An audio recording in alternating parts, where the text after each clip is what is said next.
2025, lo cual invitó a este escenario a Gonzalo Rueda, fundador y CEO de MarketWatch S.A., con más de 20 años de experiencia en inteligencia de mercados.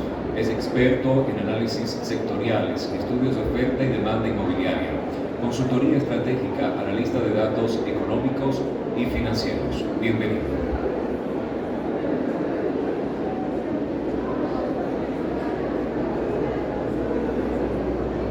Buenos días a todos. Un gusto compartir aquí con ustedes un poco de cifras de cómo estamos viendo el sector de la construcción en este año 2025, que ha sido un año de rebote, ¿no? Estamos viendo una buena recuperación de la economía con las cifras que tenemos hasta julio y agosto.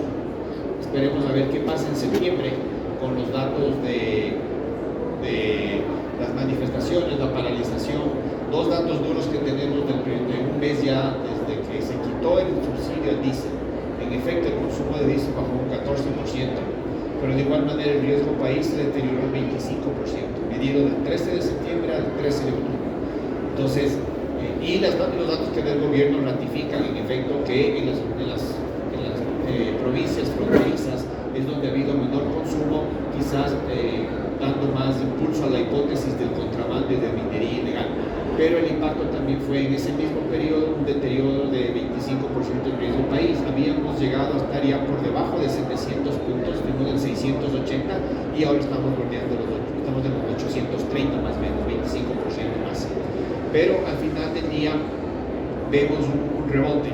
Y aquí analizamos la información en ventas, ¿no? Siempre son ventas acumuladas a 12 meses. Cada barra presenta ventas de 12 meses y la línea tomate es la variación anual, que nos permite ver la tendencia. Pues claramente cuando vemos ventas locales la tendencia es favorable, hay una recuperación y las ventas están 4.3% arriba, ¿no? En el periodo a julio del 2025 y las ventas suman 216 mil millones. Hemos tenido mayor dinamismo en el sector externo. Aquí tenemos exportaciones, que hablamos de 36 mil millones anuales y una tendencia favorable más fuerte. Si bien aquí hay una ligera desaceleración, veníamos creciendo a nivel de 18% anual las exportaciones, ahora estamos al 11% anual. Y mucho de este crecimiento fuerte tuvo cacao. Cacao tuvo un gran desempeño en el año 2024, la tonelada llegó hasta $12,000, ahora está alrededor de $9,000 la tonelada de cacao, y también por problemas en África. Sobre todo tierras que se utilizaban para cacao ahora la estamos utilizando para minería ilegal. Literalmente esto sucede en Ghana y en Costa de Marfil. Entonces, un mejor desempeño, y aquí no únicamente cacao, sino camarón también es importante, sobre todo las no petroleras. Entonces, sin lugar a duda vemos un rebote en la economía a nivel global. De igual en importaciones, las importaciones también vienen creciendo, podemos ver cómo disminuyeron en términos anuales, bordeamos 30 mil millones y un crecimiento de un 5% las importaciones, y luego vamos a importaciones de materiales de construcción. Y podemos ver cómo venían disminuyendo lo que es materiales de construcción y se ve una recuperación también en los primeros 6 meses de este año. Entonces, a nivel general, todas estas variables presentan este rebote y recuperación, y ahora vamos a empezar a ver ya los sectores que nos interesan, como es construcción y actividades inmobiliarias. Aquí tenemos las cifras que veíamos hace un instante desagregado por sector. Ventas de los últimos 12 meses, 217 mil millones. ¿Y cuál ha sido el crecimiento anual? La economía total, 4.9% o 5%, y construcción viene recuperándose, 0.1%, y actividades inmobiliarias 2.2%. Es muy relevante enfatizar actividades inmobiliarias porque han tomado una gran relevancia. Con plazas comerciales es renta y concesión, y esa renta y concesión está en actividades inmobiliarias. Plazas industriales, de igual manera, es renta y concesión. Ofibodegas, hemos visto muchos proyectos, sobre todo en Guayaquil, en la parte industrial, donde todo eso luego se genera rentas y está en actividades inmobiliarias. En Cuenca, edificios enteros dedicados a Airbnbs, literalmente, que se vendieron en menos de 6 meses, todos los departamentos de Cuenca para Airbnbs.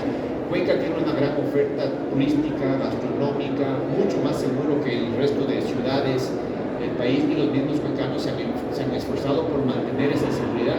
ya que hay mucho del turismo, además son actividades importantes. Entonces, ahí hemos visto, y en lo que es actividades inmobiliarias, un crecimiento del 2.2 en 12 meses.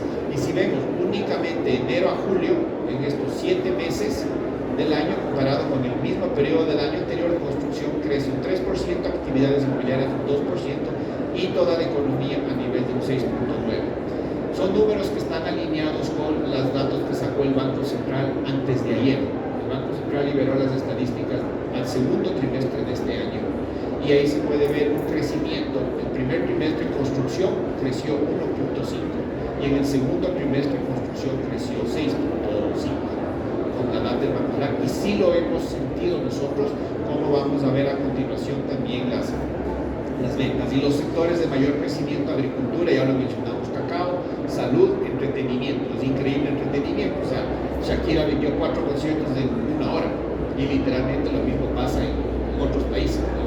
Con tarjetas de crédito. Entonces la gente, después de la pandemia, si bien es un tamaño pequeño, pero altos niveles de crecimiento. Entremos a lo que es construcción. En la parte de construcción, como lo vimos en la lámina anterior, el crecimiento acumulado al año 3%. El año anterior estábamos 1.5%. Y cuando lo desagregamos, lo que es edificios, ahí está principalmente la parte privada, sean edificios, sean parques industriales, lo que es privado tiene un crecimiento de un 5% en este año en ventas. El sector público, carreteras del sector público, servicios públicos, instalaciones eléctricas, el resto es un poco de servicios públicos del sector público, infraestructura, que tiene un nivel de crecimiento muy modesto, excepto aquí movilización de tierras para terrenos, que hay un crecimiento, pero a nivel global es del 3%.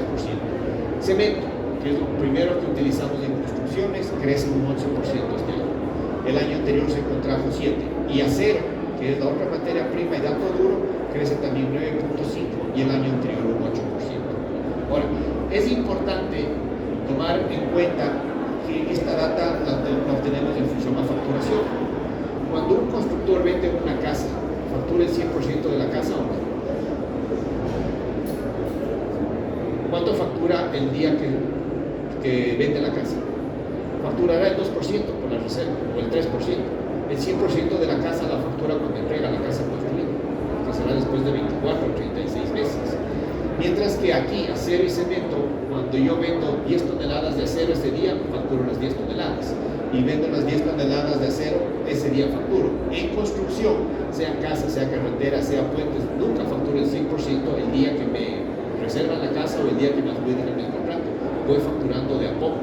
Entonces, las ventas que tenemos aquí es en efecto todo lo que se ha vendido en el periodo de enero a julio de cada año, pero una parte serán casas que se entregan finalmente, otra parte serán reservas, otra parte será el 5%, etcétera. Y es por eso que, para ver el termómetro y cómo está la perspectiva del sector, tomamos en cuenta siempre cemento y acero.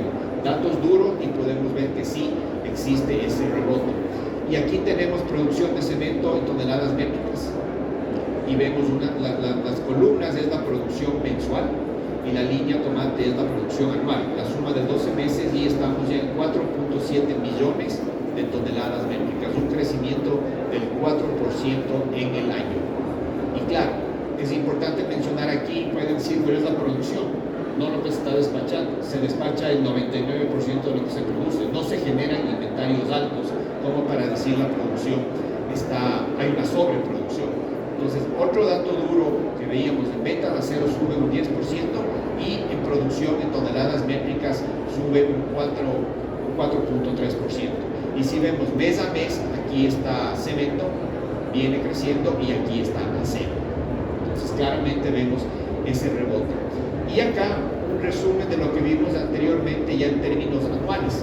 Construcción en 12 meses, ¿cuál es su tendencia? Venía negativa, estaba en -5, pero ya como una tendencia, y anteriormente lo vimos, está en 0.1 positivo. Cemento viene con una tendencia positiva, hablamos de un 7%. Actividades inmobiliarias, que lo vimos, estaba bajando y cambió esa tendencia y ahora está en un 2%. Y acero de igual manera. Este es un resumen que nos permite ver cómo viene hasta julio el sector de la construcción. Como digo, Tendremos que ver luego las cifras a partir de septiembre y a partir de octubre. Bueno, sin embargo, analizando a nivel global, las cifras de septiembre de este año probablemente van a ser mayores a las del año anterior. El año anterior tuvimos apagones de 14 horas. Septiembre, octubre y noviembre, recordemos. Entonces ahí ya hubo unas ventas que se contrajeron en el 24. Entonces sin duda las del 25 seguramente van a ser mayores. Entonces, ¿cómo vemos a nivel global el sector de la construcción rebotando al igual que la economía? Históricamente hemos visto, es el sector que dinamiza la economía. Cuando la economía crece, el sector de la construcción crece más que la economía. Y cuando la economía se contrae, el sector de la construcción se contrae más, desde mayor profundidad. Recordemos cómo fue en pandemia, tuvo mayor contracción el sector de la construcción. Entonces, esto es a nivel global, datos duros, cemento, acero, actividades inmobiliarias y construcción. Ahora vamos a ver los complementos. Cuando hablamos de complementos, ferreterías, en el acumulado al año enero-julio 12% arriba y el año anterior estaba negativo en 4. Fabricación de pinturas, 7.3 arriba y antes estaba 6 negativo. Fabricación de madera, 6 arriba y antes estaba 12 abajo. Y acabados para la construcción, no están todos, están un poco lo que es arcilla, carpintería, refractarios, morteros, impermeabilizantes y impermeabilizantes aditivos y impermeabilizantes asfálticos. Y en estos de aquí el número igual es positivo, 2% arriba, estaba 10 abajo. Entonces, al igual que lo que es construcción, todos los complementos también tienen este desempeño.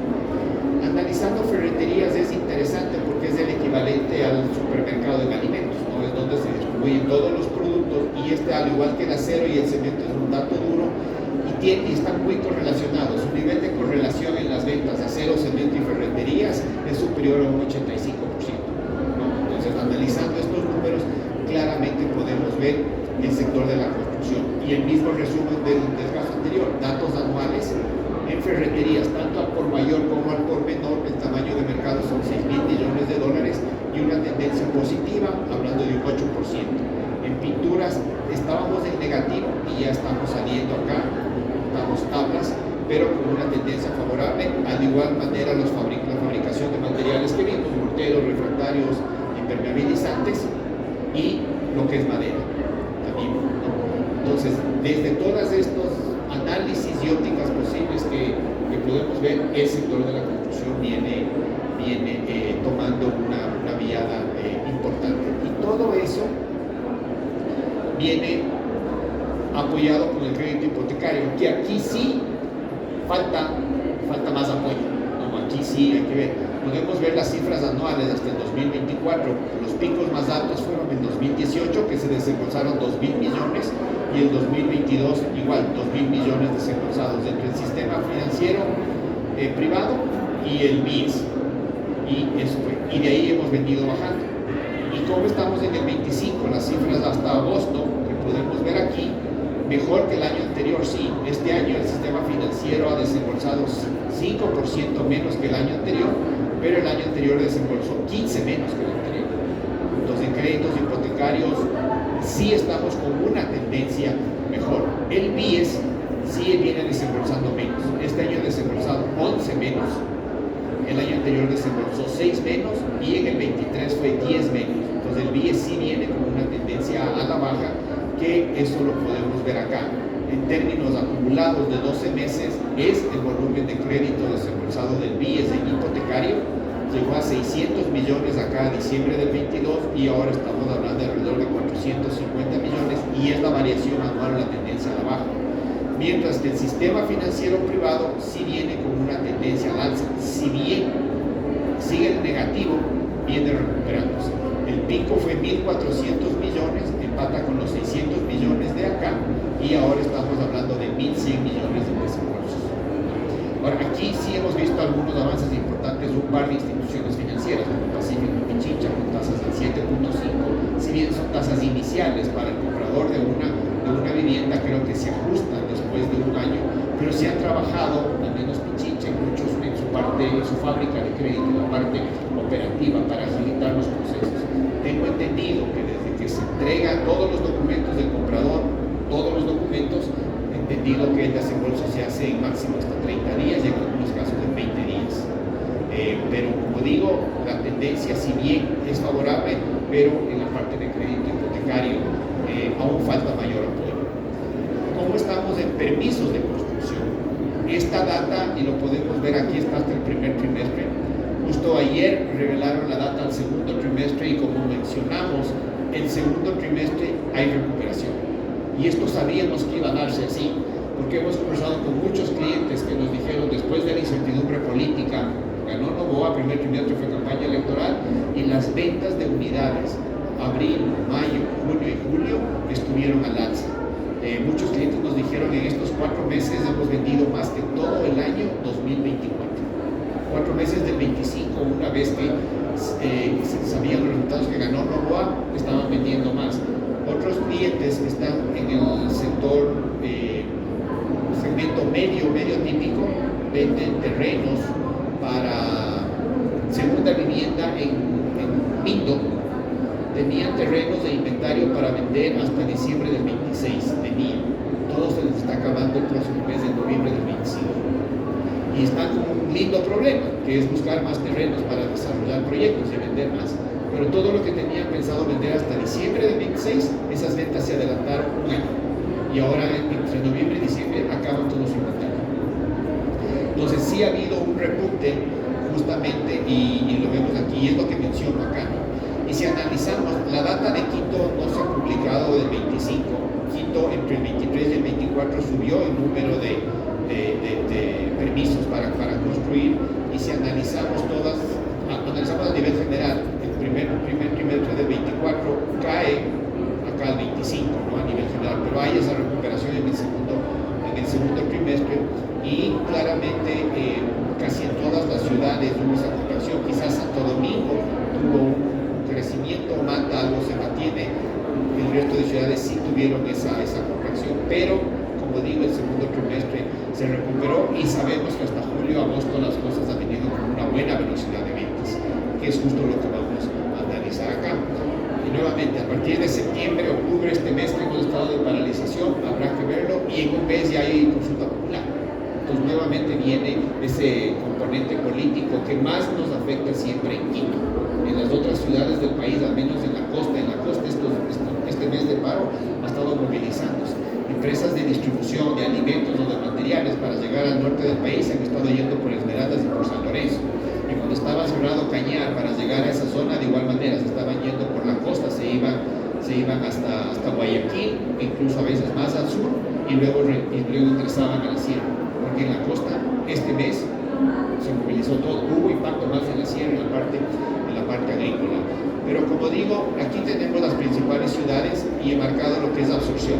Absorción son ventas, cuántas unidades se venden al mes por proyecto. Y claramente del 24 al 25 vemos una recuperación. Aquí se vendían 0.9 y acá pasamos a 1.2 unidades en promedio al mes. Un crecimiento muy importante en Quito. Igual en Guayaquil, de 2.8 a 3.2. Cuenca se mantiene, esta data la sacamos hasta marzo-abril. A partir de mayo, junio es donde, como menciono, Cuenca ha sacado algunos proyectos que se han vendido muy rápidos para uso de Airbnb. Ambato también sube, Ibarra sube levemente, Manta se mantiene, podemos ver Santo Domingo crece, y también crece la Tacunga en lo que es su velocidad de ventas. Viendo el tamaño del mercado, Quito son 660 proyectos que genera 25.000 unidades. Guayaquil son 116 proyectos que genera 22.000 unidades. Casi similar el tamaño de las unidades que se están desarrollando, pero distinto número de proyectos. En Guayaquil es mucho proyectos más grandes, más masivos y más vivienda casas, mientras que Quito es más departamentos. Cuenca también es más departamentos, y las otras ciudades sí son mucho menos unidades. Quito y Guayaquil están emparejadas, y en las otras ciudades hablamos de 2.000 unidades, 1.200, y las otras son alrededor de 2.000, 8.000 unidades, ¿no? Entonces es lo que vemos. Pero a nivel general en estas ciudades son más de 1.000 proyectos, y el crecimiento de un año a otro fueron 9.2%. Entonces sí sentimos ese crecimiento en el número de proyectos, y en unidades disponibles disminuyen las unidades disponibles porque también subió la velocidad de venta. ¿Okay? Comparativo de las principales ciudades, aquí incluimos Machala. donde vemos número de proyectos del 23 al 25 y lo que hablábamos alrededor de 1.100 proyectos y el número de proyectos sube un 10%. Quito sube 20% el número de proyectos, Guayaquil se mantiene, Cuenca sube levemente, el número de proyectos baja Manta, Machala y el resto ahí también se mantiene. Pero cuando hablamos de unidades, el total de unidades, como mencionamos, hay una contracción por el hecho de que ha habido mayor velocidad de venta.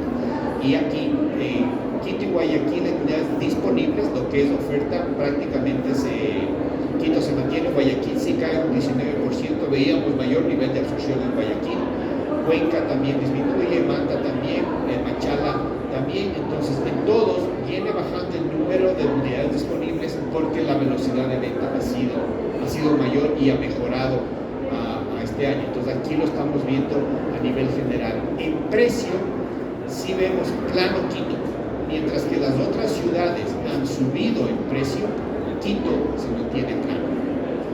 Este año ligeramente sube el precio promedio del metro cuadrado, pero ligeramente.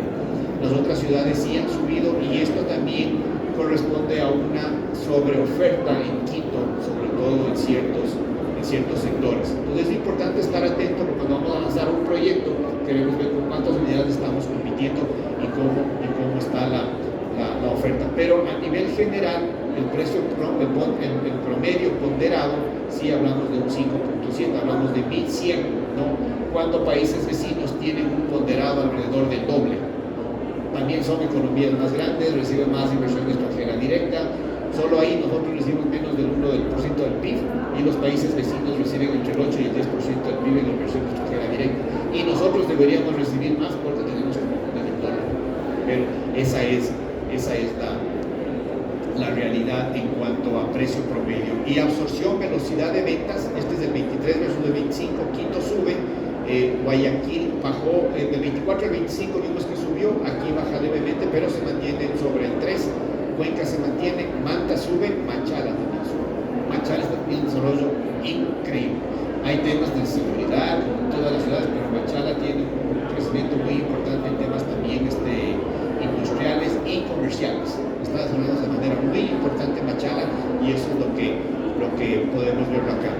A nivel general, en el stock disponible, Quito tiene el 37% al 25% y al 23% tenía el 35%. Entonces Quito, sin duda, estamos hablando un poco más de un tercio, el 37%, y con Guayaquil son muy similares. Entonces entre estas dos ciudades estamos hablando alrededor del 80% del mercado inmobiliario, y luego tenemos Machala, Manta y las otras ciudades un 11.8%. Entonces cuando consideramos estas 5 ciudades hablamos de alrededor del 89% del mercado inmobiliario en Ecuador con este número de unidades disponibles.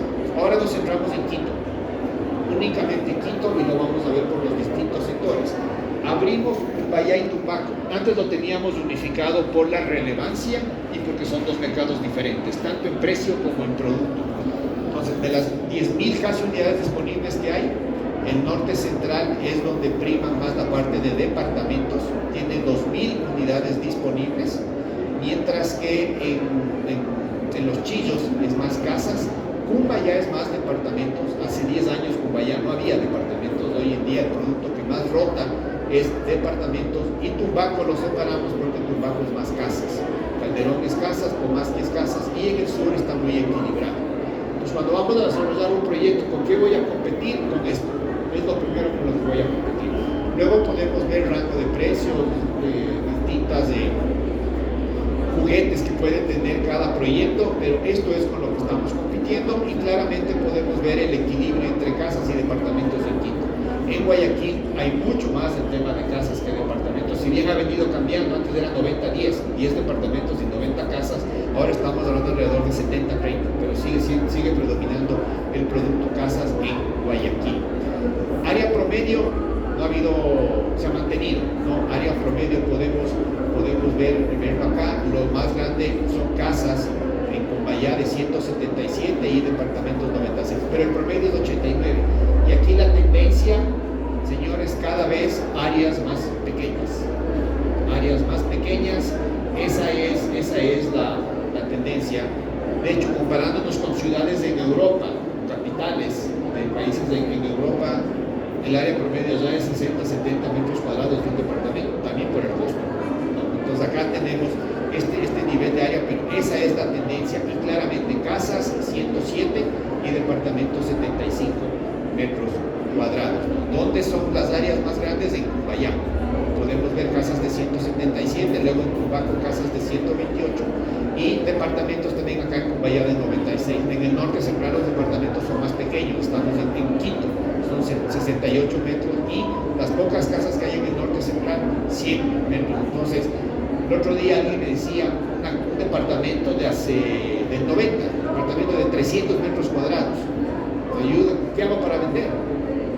Dividirle Jitsu y Airbnb. O sea, ¿quién va a querer comprar?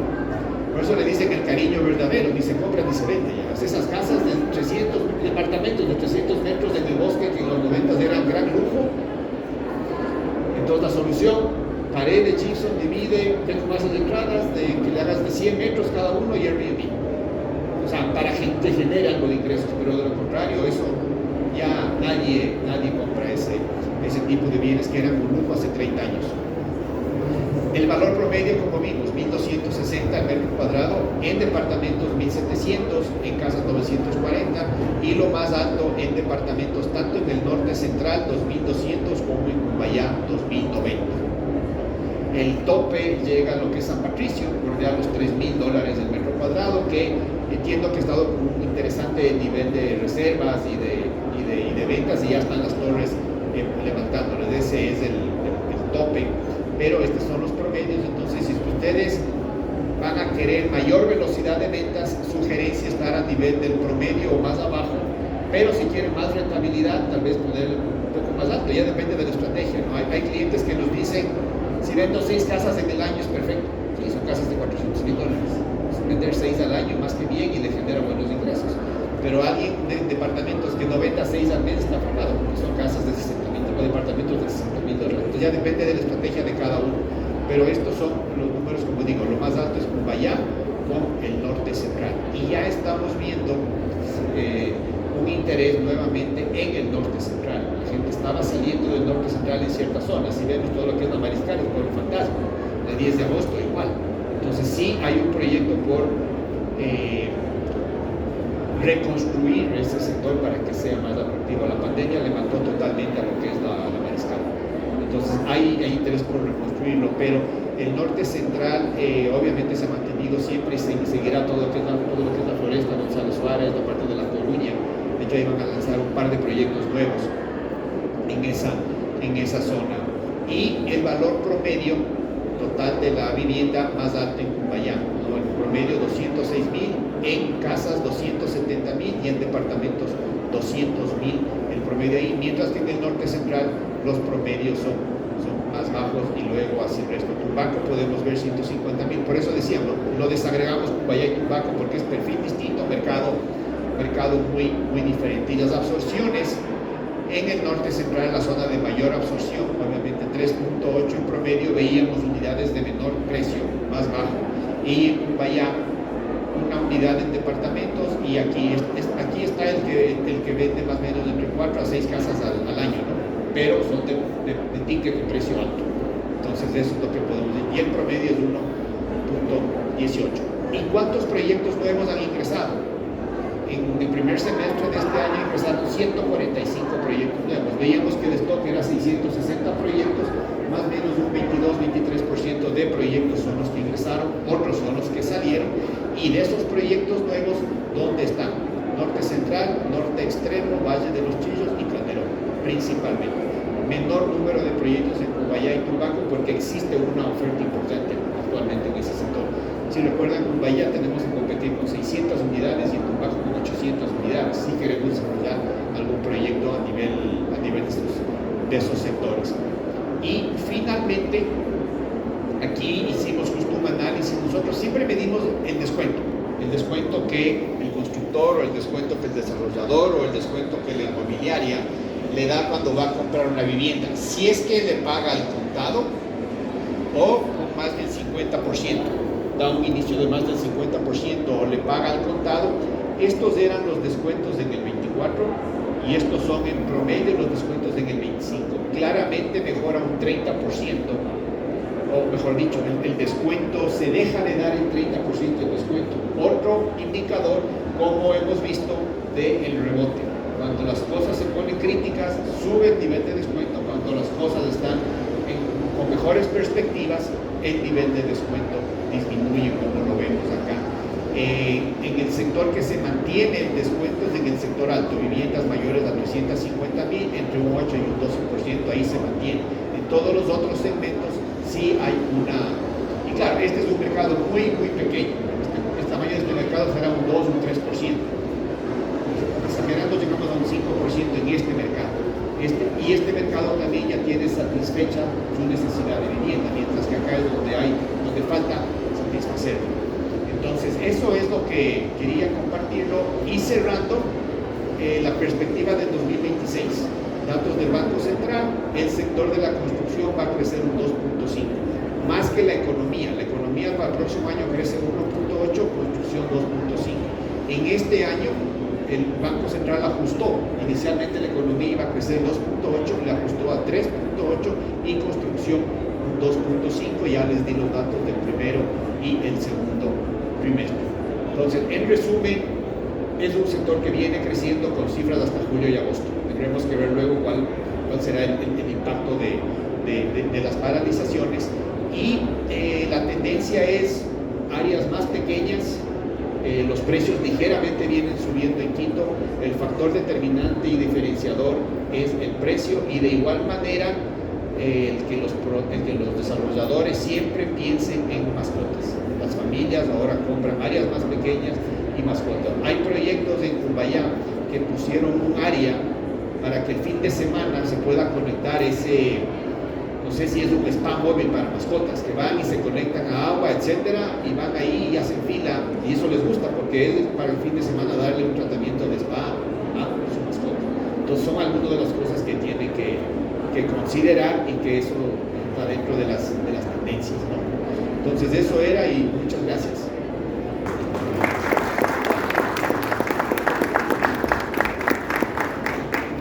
Agradecemos la participación de Gonzalo Rueda.